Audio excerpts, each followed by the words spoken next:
The sound of a child's muffled sobs echoed through the empty hallway of Morrison Tech Industries, cutting through Marcus Williams like a blade.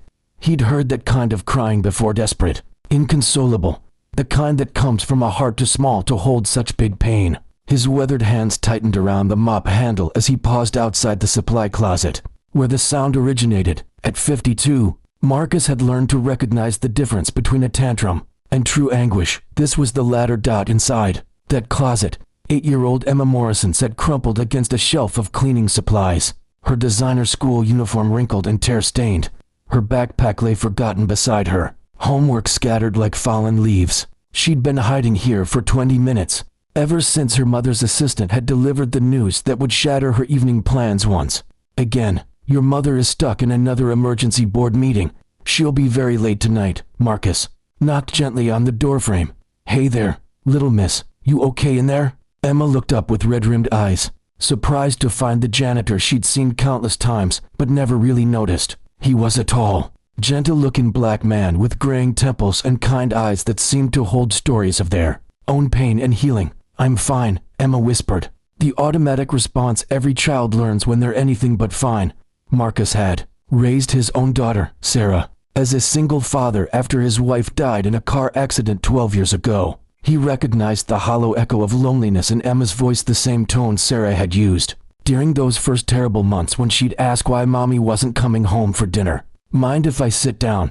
Marcus asked, already settling his tired frame onto the floor across from her. His janitor's uniform was impeccably clean despite a long day of work, and his presence filled the small space with an unexpected warmth. Emma shrugged, which Marcus correctly interpreted as a yes. You know, he said, reaching into his shirt pocket, I've got something here that used to help my daughter when she was feeling upset. He pulled out a tarnished silver stopwatch, its face worn smooth by decades of handling. This belonged to my grandfather. He gave it to my dad. My dad gave it to me, and I gave it to Sarah when she was about her age. Emma's curiosity overcame her misery just enough for her to ask, what's so special about an old watch? Marcus smiled, the kind of smile that starts in the eyes and spreads slowly across a face that's seen both heartbreak and joy. Well, this isn't just any watch. This here is a Wartimer. See, sometimes when we're feeling scared or sad or angry, it feels like those feelings are going to last forever. But this watch, it helps us remember that everything, even the worst feelings, they all have a time limit. He held the stopwatch out to Emma. Want to try it? Emma hesitated, then reached for the cool metal. It was heavier than she expected, solid and reassuring in her small palm. Now, Marcus continued, his voice taking on the patient tone he'd used to teach Sarah everything from tying shoes to riding bikes. Tell me what's got you so upset. But first, let's start this timer. Whatever's bothering you, we're going to give it exactly 5 minutes to feel as big and scary as it wants. After that, we're going to work on making it smaller. Emma pressed the button, and the soft ticking filled the silence between them. Something about the rhythmic sound was immediately calming. My mom was supposed to take me to my school art show tonight, Emma began, her voice barely above a whisper. I painted a picture of our family, me, Mom, and my dad, who I don't really remember because he left when I was little. I wanted to show her, but she's always in meetings, always working. Sometimes I think her job is more important than me. Marcus felt his heart squeeze.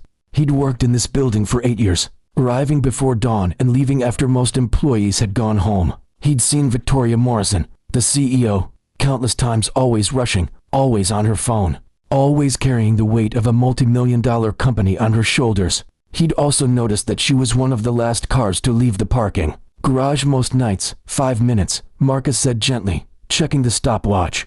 Tell me more about this painting. Emma's eyes lit up slightly. It's of us having a picnic in Central Park. We've never actually had a picnic, but I thought maybe if I painted it, it might happen someday. I used all the brightest colors I could find: yellow for the sun, green for the grass, blue for the sky, and I painted Mom smiling, really smiling, not the tired smile she gives me when she comes home late. The timer continued its steady rhythm. Marcus nodded thoughtfully. Sounds like a beautiful painting. What else did you put in it? A kite, Emma said, warming to the subject. A red kite shaped like a butterfly, and a picnic basket with all Mom's favorite foods, those fancy sandwiches she orders from the deli downstairs, and coffee, because she always has coffee. And I painted myself laughing because in my picture, Mom isn't checking her phone or thinking about work. She's just there with me. For minutes on the timer, Emma, Marcus said carefully. Do you know what your mom's job is here? Emma shrugged. She runs the company, makes important decisions, has lots of meetings with important people. That's right. But do you know why she works so hard?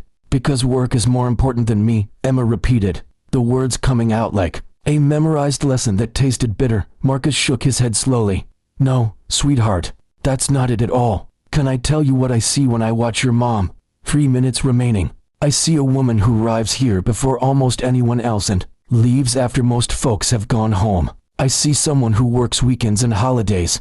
I see her eating dinner at her desk more often than not. And you know what else I see? Emma looked up at him with genuine curiosity. I see someone who keeps a picture of a little girl on her desk, the only personal thing in an office full of important business stuff. I see her really smile every time she looks at that picture. And sometimes, when she thinks no one's watching, I see her practice what she's going to say to that little girl when she gets home. Like she's rehearsing the most important presentation of her life. 2 minutes left. Emma's tears had stopped, though her cheeks were still damp. Really, I've been cleaning offices for a long time, Emma. I can tell the difference between someone who doesn't care about their family and someone who's working themselves to exhaustion because they care so much they don't know how to stop. 1 minute. Your mom isn't choosing work over you, Marcus continued. She's trying to build something for you. Sometimes grown-ups get so focused on providing for the people they love that they forget those people need their time more than their money. The stopwatch clicked to 0. Time's up, Marcus announced. How are those big scary feelings doing now? Emma considered this seriously.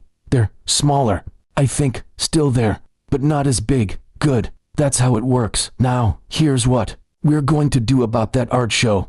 But it's already started, and Mom's in her meeting. Marcus stood and extended his hand to Emma. Trust me, sometimes the best solutions come from the most unexpected places. Emma took his hand, and together they walked out of the supply closet. Marcus led her to the elevator, pressing the button for the executive floor, a place Emma had been many times, but never with a janitor. Won't we get in trouble? Emma asked as they rose through the building. Probably, Marcus said with a grin, but some things are worth getting in trouble for. The executive floor was quiet except for the soft murmur of voices coming from the main conference room through the glass walls.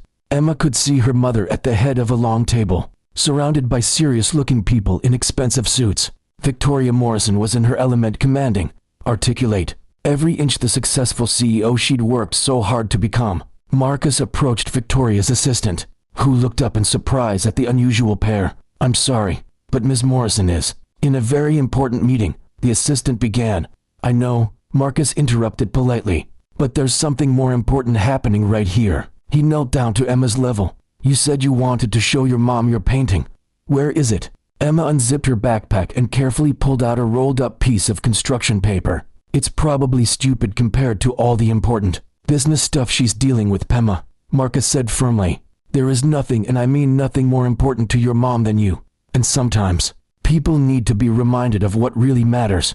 Before the assistant could protest further, Marcus gently knocked on the conference room door. All heads turned toward them, including Victoria's. Her expression shifted rapidly from annoyance to confusion to concern as she saw her daughter standing there with the building's janitor.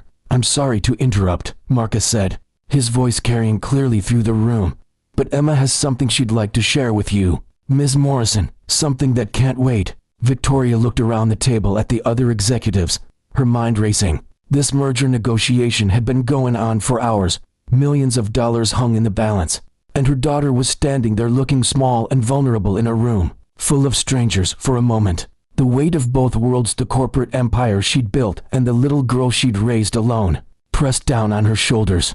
Then she saw the rolled-up paper in Emma's hands, and something inside her shifted. Gentlemen, Victoria said, standing slowly, I need to take a brief recess. Vic,